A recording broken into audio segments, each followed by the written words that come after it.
kuelekea katika mchezo wetu wa kesho dhidi ya TRA. Ya maandalizi zaidi ya asilimia kubwa yako vizuri, na tunajua tunaenda kucheza na mshindano aina gani.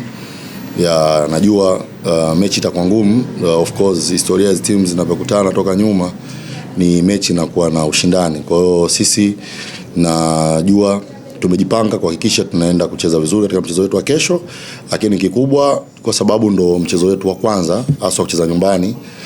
Wa kwanza tulianza away, huu tunacheza nyumbani na tutakuwa mbele ya mashabiki wetu.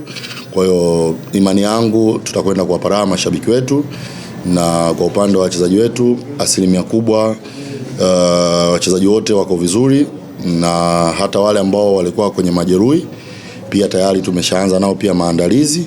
Kwa hiyo I hope mechi ya kesho itakuwa nzuri na itakuwa mechi ya kuvutia, kwa sababu tunacheza na mshindani mzuri. TRA ni timu nzuri, ina wachezaji wazuri wengi wenye uzoefu, lakini pia ina mwalimu mzuri ambaye pia ana uzoefu. Kwa hiyo tunaheshimu, ila sisi kwetu kama Azam tunajua tunaenda kucheza mchezo wa aina gani. Tumejipanga kuhakikisha tunapata matokeo katika mchezo wa kesho.